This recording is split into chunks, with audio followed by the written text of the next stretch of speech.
할렐루야. 하나님의 큰 은혜가 함께하기를 주님의 이름으로 축원합니다. 우리가 사는 이 세상은 인간 이성으로는 다 이해할 수 없는 일들이 참 많이 있습니다. 일반적이지 않는 일들도 많이 있다는 겁니다. 기가 막힌 상황에서 16강 진출하는 것도 그렇고 이해가 안 되잖아요. 그래도 또 그분의 뜻이면 되는 거예요. 네. 우리가 사는 세상은요, 정말 일반적이지 않은 일들이 참 많아요. 이스라엘의 역사도 그렇습니다. 인류학적인 입장에서 보면 이스라엘 민족의 역사는 일반적이지 않았습니다. 그래서 이스라엘 민족의 역사 자체가 하나님이 살아계신 증거다라고 얘기하는 학자들도 있습니다. 하나님의 살아계신 증거 중에 하나가 뭐냐? 이스라엘의 역사다, 이렇게 말합니다. 그 이스라엘의 어떤 역사 때문에 그럴까? 우리가 알고 있듯이 이스라엘은 주 70년 로마의 티투스 장군에 의해서 예루살렘 성이 정복을 당하고 이스라엘이 망했어요.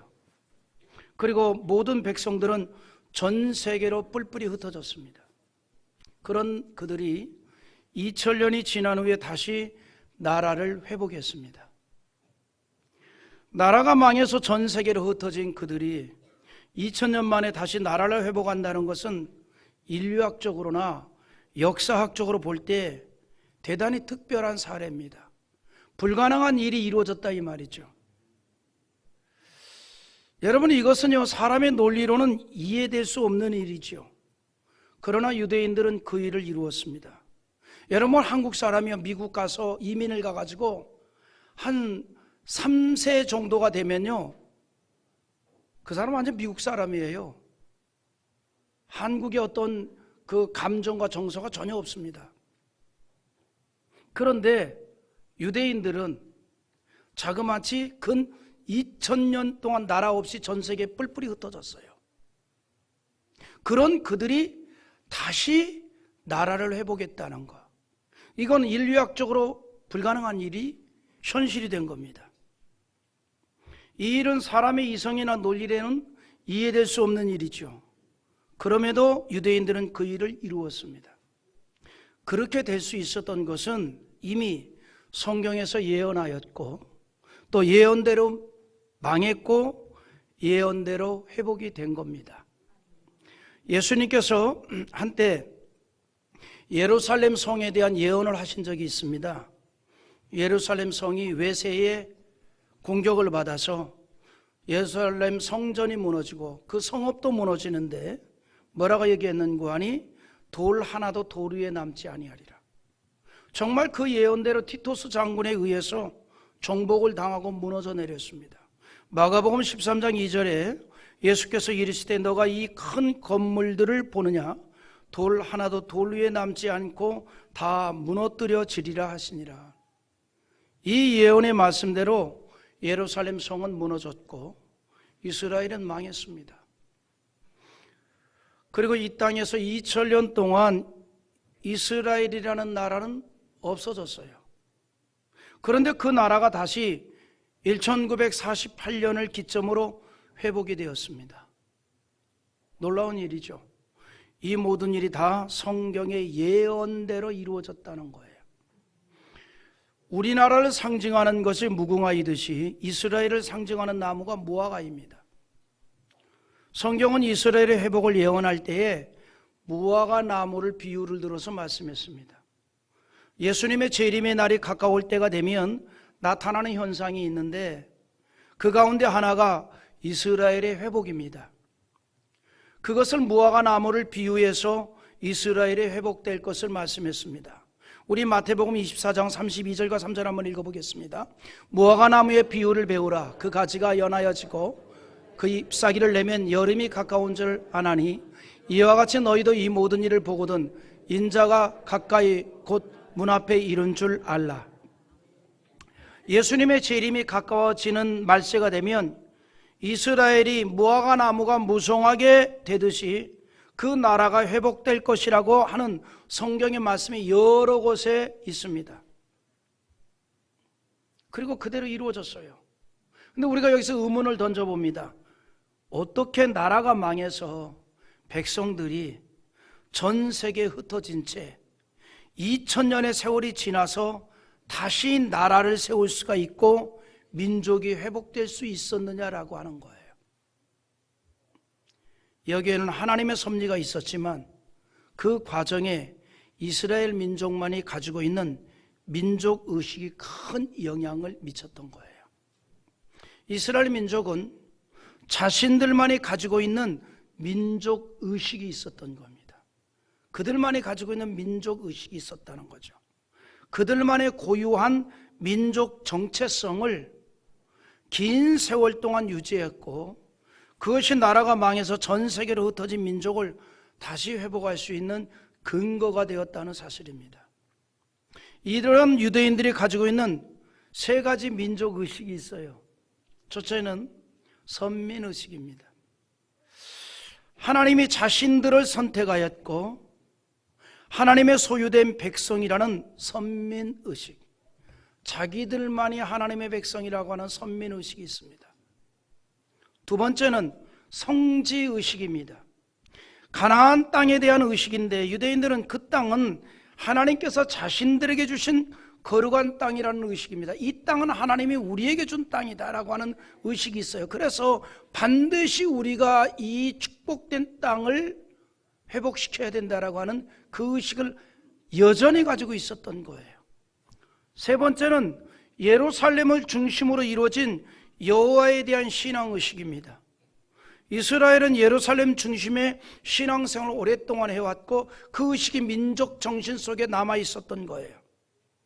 그래서 이스라엘 민족은 이 같은 세 가지 의식이 그들 속에 자리하고 있었는데, 그리고 그 의식이 빼앗긴 땅을 다시 찾고 이스라엘을 회복하는 동력이 되었다는 겁니다. 다니엘이나 그의 세 명의 친구 사드락 메삭 아벳느고 역시 이런 의식이 있었기 때문에 이스라엘이 한때 바벨론의 침략으로 나라가 망하고 포로가 되어 끌려왔지만 그 포로로 끌려온 이방 땅에서 하나님을 향한 신앙을 지켰고 하나님의 능력을 이방 사람들에게 나타낼 수가 있었던 것입니다. 그리고 그러한 의식이 주 70년의 나라가 망했음에도 불구하고 2000년 동안 여전히 유대인들의 가슴 속에, 유대인들의 생각 속에 가지고 있었다는 거죠. 그래서 다시 나라를 회복할 수가 있었던 겁니다. 여러분, 이 같은 하나님을 향한 신앙의식은 정작 우리에게 필요한 의식입니다. 우리에게 반드시 필요한 신앙의식이라는 겁니다. 그럴 때에 우리가 믿음을 지키고 하나님의 뜻을 아름답게 이루어가는 신앙생활을 할 수가 있는 것입니다. 오늘 우리가 읽은 데살로니가 교회가 그러했습니다. 그들은 신앙에 있어 꼭 필요한 세 가지 신앙의식을 가지고 있었습니다.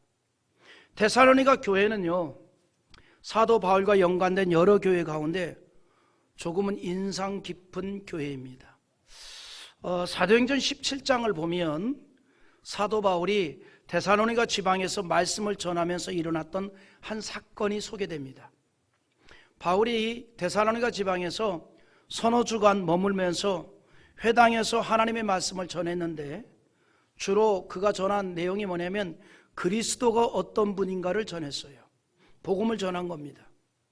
그리고 바울이 전하는 복음을 듣고 많은 헬라 사람들과 그리고 적지 않은 귀부인들이 예수님을 영접했습니다. 그런데 일부 유대인들 가운데 그러한 이 아름다운 일들이 이루어지는 것에 대해서 대단히 불만스러워하는 자들이 있었어요. 또 그러한 이 바울에 대해서 대단히 공격적인 의식을 가진 자들이 있었습니다. 그래서 사도 바울의 전도를 방해하고 그를 향하여서 공격적이 됨으로 인해서 결국은 더 이상 그곳에 머물러 있지 못하고 바울이 데살로니가서를 벗어나서 베레아 지방으로 이제 가게 되죠. 그런데 바울이 데살로니가를 떠난 이후에도 그리스도를 영접한 수많은 사람들이 계속 모였어요. 여전히 모였습니다. 그러니까 예수를 제대로 받아들인 거예요. 복음을 제대로 받아들인 거예요. 중생의 완전한 체험이 이루어졌던 거죠. 그들이 계속해서 모였습니다. 그리고 데살로니가 교회가 이루어진 겁니다. 그래서 데살로니가 교회의 역사를 보면 교회의 역사가 짧아요. 다른 지방에 있는 교회들보다 역사가 짧아요. 그럼에도 불구하고 그 짧은 역사를 지닌 데살로니가 교회에는 다른 그보다 더 오랜 역사를 지닌 다른 지방 교회 성도들에게 모든 신앙적인 면에 본이 되었습니다. 예수님께서 이런 말씀을 하신 적이 있어요. 신앙에 관한 이야기인데 마태복음 19장 30절에 그러나 먼저 된 자로서 나중되고 나중된 자로서 먼저 될 자가 많으니라. 이 말이 무슨 말이냐면 나중에 믿는 자 중에 먼저 믿는 자들보다 신앙생활을 잘하는 자들이 많이 있을 수 있다는 거예요. 얼마든지 그럴 수 있다는 겁니다. 나중에 믿었는데 그 나중에 믿은 자가 먼저 믿은 자들보다 더 신앙생활을 잘할 수도 있다는 거예요. 데살로니가 교회 성도들이 그랬다는 겁니다.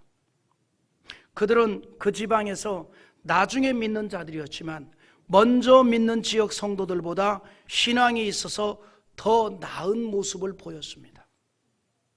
물론 이 말은요, 데살로니가 교회 교우들이 신앙이 있어서 아무런 흠이 없는 완전하다는 것을 말하는 건 아니에요. 그들도 적지 않은 문제점이 있었어요. 뭐 문제점 없는 게 아닙니다. 여러분 지상교회는요 다 문제점이 다 있어요. 예루살렘 교회도 문제점이 있었는데 없겠습니까? 우리 교회는 문제점이 왜 안 보이는지 몰라.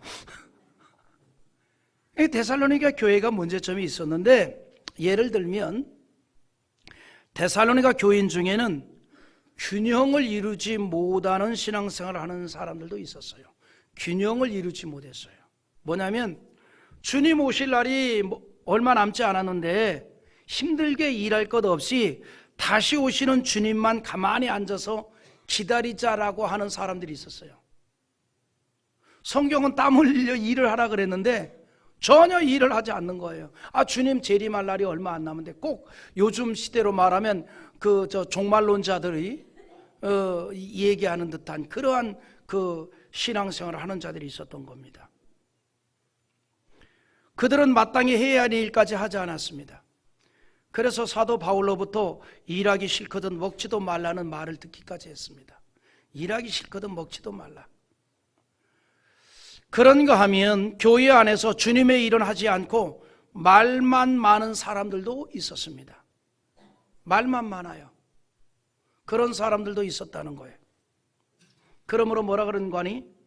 조용히 하고 내 일을 하라라고 하는 권면을 듣기도 했습니다.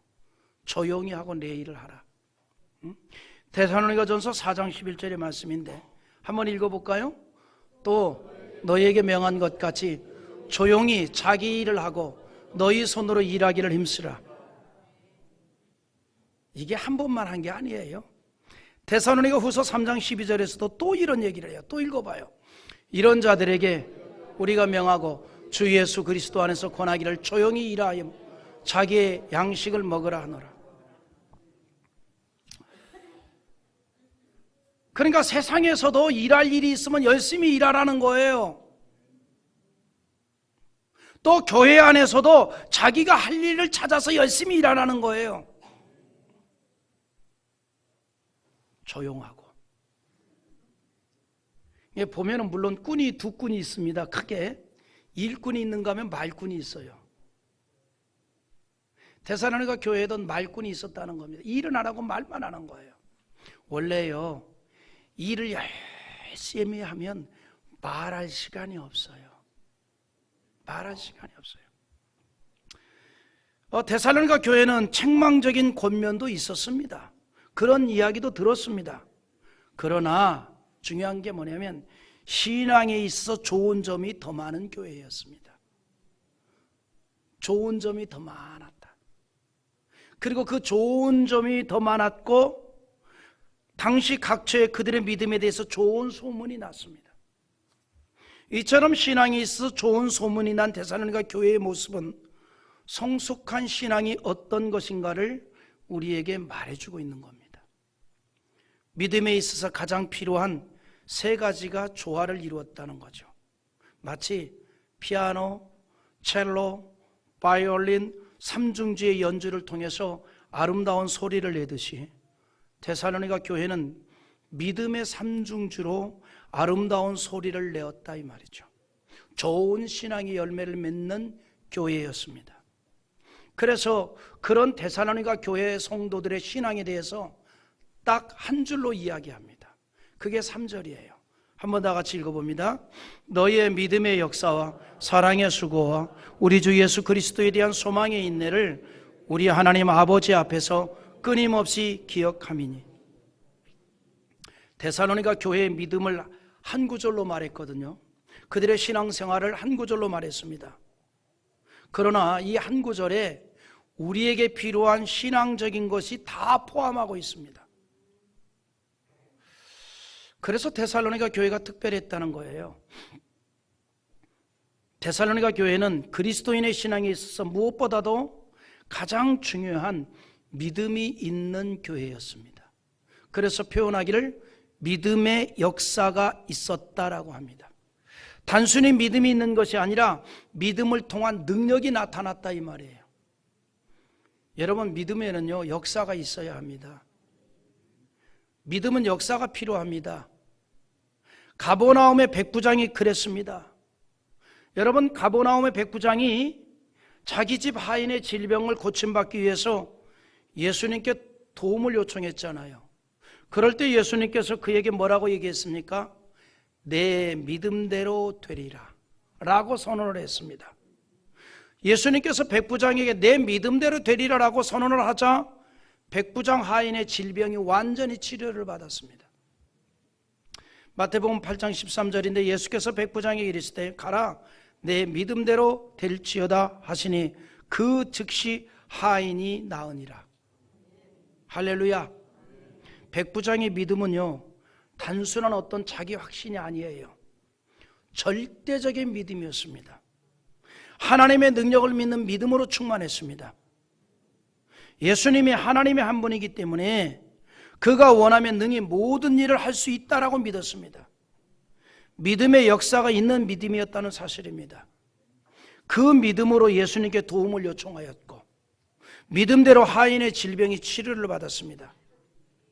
다시 말해 하나님의 능력을 나타내는 역사가 있는 믿음의 역사가 있는 그런 믿음이었다는 겁니다. 데살로니가 교회가 그런 믿음 있는 교회였습니다. 그래서 믿음의 역사가 있는 교회였다는 거예요. 우리 교회 믿음의 역사가 나타나는 교회이기를 기대합니다. 믿음의 능력이 나타나는 교회가 되기를 원합니다. 우리의 모든 것은 오직 그래서 믿음으로 이루어져야 합니다. 구원이 믿음으로 이루어졌고 신앙생활을 우리는 믿음으로 하는 거예요. 또한 주님의 일도 믿음으로 합니다. 우리의 모든 것은 다 믿음으로 합니다. 성경이 뭐라 그러는 거니? 심지어 믿음으로 하지 않는 것은 죄라 그랬어요. 왜 그랬을까요? 왜 믿음으로 하지 않는 것을 죄라 할까요? 여러분, 교회 일은요 믿음으로 하지 않으면요 시험이 들어요. 교회 일은요 믿음으로 하지 않으면요 원망이 생깁니다. 그래서 우리의 모든 것은 믿음으로 이루어져야 돼요. 로마서 14장 23절 한번 읽어볼까요? 같이 한번 읽어봅시다. 의심하고 먹는 자는 다 정죄되었나니 이는 믿음을 따라 하지 아니하였기 때문이라. 믿음을 따라 하지 아니하는 것은 다 죄니라. 믿음을 따라 하지 않은 건 모든 게 다 죄가 된대요. 원망이 되고 시험이 되는 겁니다. 그래서 우리의 모든 것은 다 믿음의 은혜 안에서 이루어져야 돼요. 우리가 봉사하고 헌신하는 것도 믿음으로 이루어져야 돼요. 하나님께서 우리에게 구원 얻는 믿음을 주셨습니다. 그리고 이 믿음을 시작으로 역사하는 믿음을 우리에게 은사로 주셨다는 거죠. 그래서 우리 속에 있는 믿음이 삶을 통해서 표현될 수 있어야 합니다. 믿음의 역사가 있어야 한다는 사실입니다. 우리는 믿음으로 아브라함이 받은 축복을 계승받는 거예요. 갈라디아 3장 9절에 이렇게 말합니다. 그러므로 믿음으로 말미암은 자는 믿음이 있는 아브라함과 함께 복을 받느니라. 믿습니까? 여러분, 그래서 성경은 믿음을 강조하고 있는 겁니다. 예수님께서는 믿음의 사람을 만났을 때 매우 기뻐하였고 크게 칭찬했습니다. 지금도 예수님은 우리에게 믿음의 역사를 기대하고 있다는 사실입니다. 예수님께서 그처럼 믿음을 강조하는 이유가 있습니다. 우리가 주님의 일을 할 때에도 믿음으로 일을 하는 사람은 다르기 때문이에요. 주님의 일을 믿음으로 할 때 말할 수 없는 기쁨으로 가득하게 되는 겁니다. 믿음으로 일을 할 때에도 감격도 되고 좋은 열매를 맺을 수 있는 거예요. 예수님께서 열매로 그 믿음을 안다 하였습니다. 주님의 모든 역사는 믿음으로 시작을 하고 진행이 되어지고 결론 내려져야 된다는 거죠. 여러분, 우리가 이렇게 이제 교회 안에서 여러 가지 일을 하잖아요. 그럴 때 뭘로 합니까? 몸으로 하잖아요. 근데 육은 육이거든요. 육신을 많이 이렇게 사용하면 힘들고 어렵고 피곤하잖아요. 그러나 우리가 주님의 일을 육신을 가지고 하지만, 힘들게 하지만 믿음으로 하면 마음에는 기쁨이 가득하게 되는 거예요. 마음에는 즐거움이 가득하게 되는 거예요. 그래서 나도 모르게 내 속에서 하나님 감사합니다. 비록 정말 몸이 아파서 죽을 지경이어도 아이고 죽겠는데 감사합니다. 그렇게 되는 거예요. 그래서 우리의 모든 것은 믿음으로 이루어져야 된다는 거예요.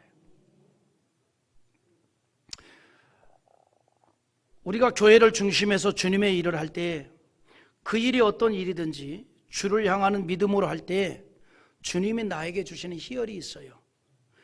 그것이 좋은 신앙의 본이 되어지는 거예요.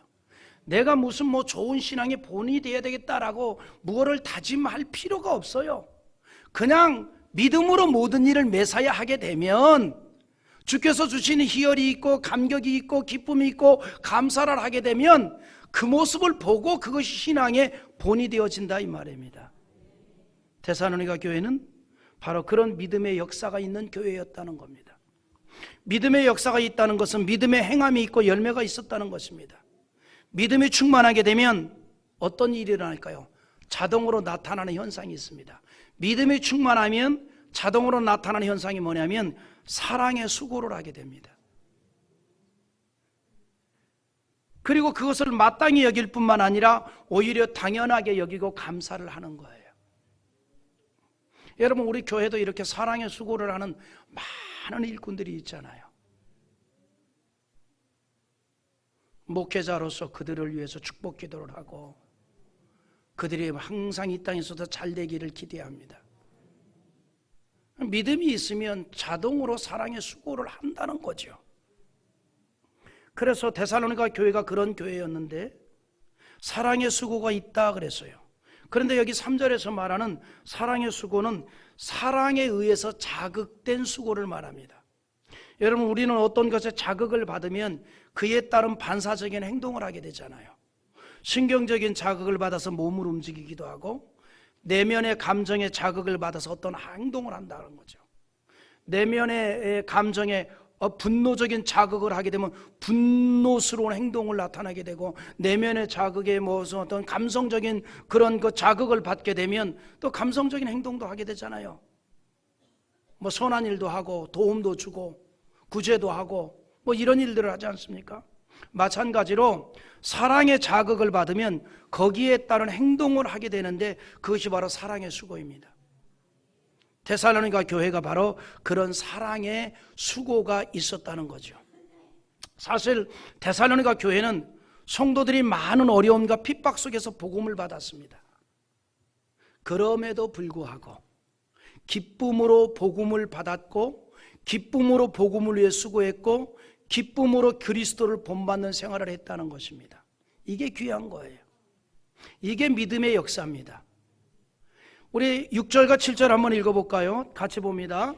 또 너희는 많은 환난 가운데서 성령의 기쁨으로 말씀을 받아 우리와 주를 본받는 자가 되었으니 그러므로 너희가 마게도냐와 아가야에 있는 모든 믿는 자의 본이 되었느니라. 할렐루야. 그들은요, 많은 환난 가운데서 성령의 기쁨으로 말씀을 받았습니다. 그들에겐 믿음이 있었기 때문입니다. 그리고 그 믿음이 능력으로 나타났습니다. 이처럼 믿음에는 반드시 그에 따르는 역사가 있는 법입니다. 그러므로 야고보 2장 26절에 영혼 없는 몸이 죽은 것 같이 행함이 없는 믿음은 죽은 것이라 그랬어요. 그러니까 산 믿음은 반드시 역사가 있습니다. 열매가 있습니다. 그게 사랑의 수고입니다. 이처럼 데살로니가 교회는 믿음이 있고 그 믿음에 따른 행함이 있었는데 사랑의 수고를 했다는 거죠. 주님에 대한 믿음이 있었듯이 주님을 위한 사랑의 수고가 있었다는 겁니다. 헌신이 있었습니다.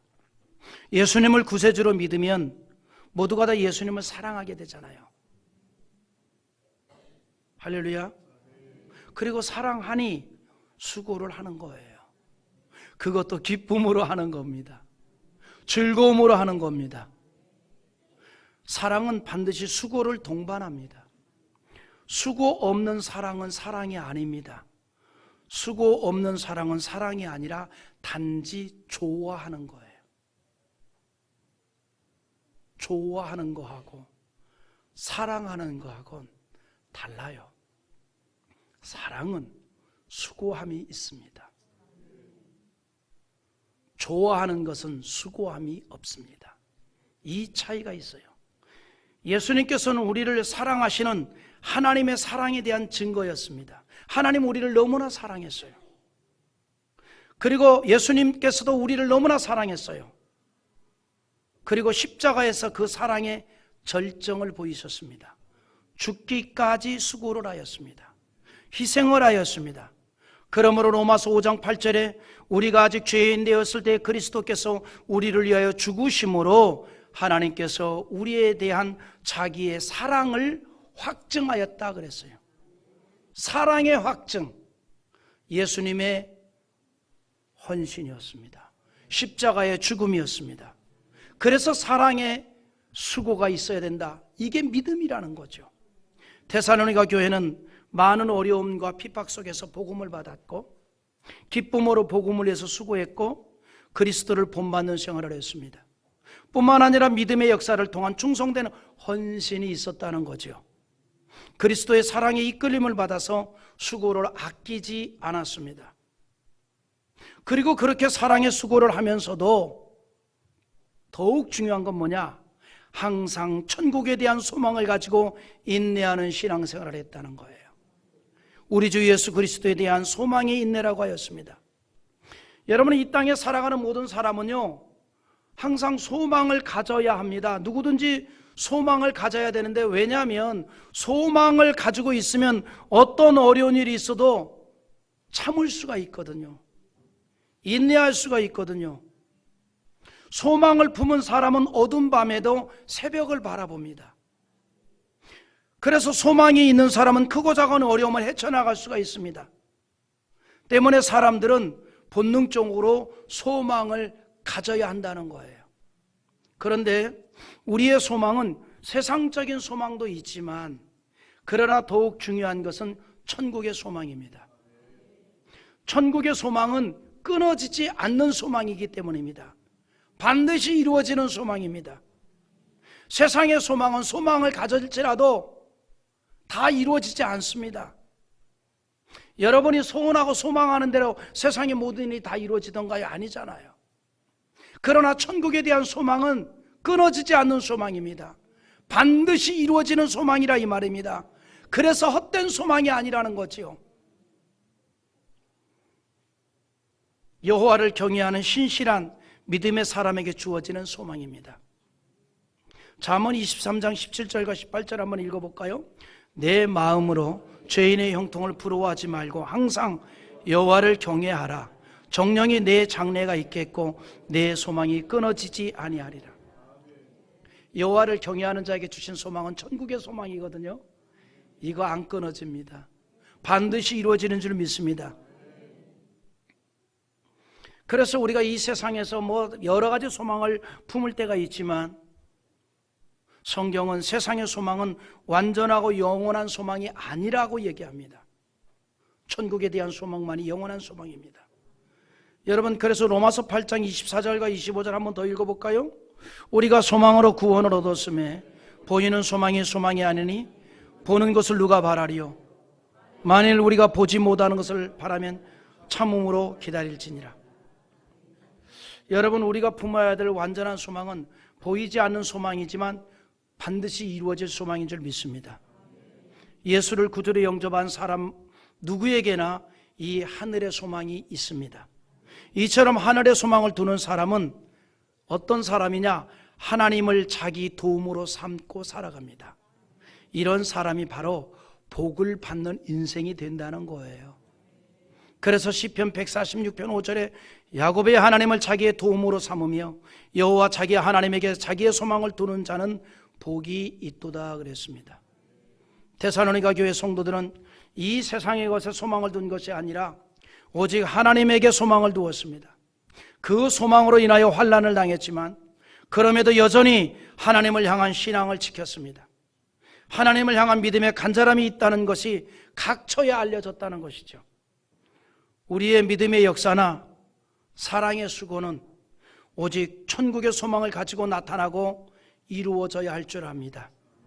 천국의 상급을 바라보면서 우리가 사랑의 수고도 하는 거예요. 우리가 믿음으로 사는 거예요. 이제 결론을 맺으면서 우리 한번 8절을 한번 다 같이 보기를 원합니다. 같이 한번 봅시다. 주의 말씀이 너희에게로부터 마게도냐와 아가야에만 들릴 뿐 아니라 하나님을 향하는 너희의 믿음의 소문이 각처에 퍼졌으므로 우리는 아무 말도 할 것이 없노라. 그들의 믿음이 각처에 퍼졌답니다. 그래서 그들에 대해서 바울이 어떤 권면이 필요치 않는 그런 신앙생활을 하고 있었다는 겁니다. 여러분, 그런 사람들 있죠. 버릴 게 하나도 없는 사람. 우리 성도들의 믿음은 버릴 게 하나도 없는 믿음의 사람 되기를 원합니다. 데살로니가 교회가 그랬다는 거예요. 그래서 더 이상 아무 할 말 것이 없다 그랬습니다. 데살로니가 교회는 아름다운 선율의 삼중주 연주 소리와 같이 믿음의 삼중주를 통해서 아름다운 신앙의 모습을 보였습니다. 이제는 우리가 믿음의 역사와 사랑의 수고와 주 예수 그리스도에 대한 소망의 인내로 가득한 아름다운 믿음의 삼중주 연주를 들려주는 신앙생활이 되어질 수 있기를 주님의 이름으로 축원합니다.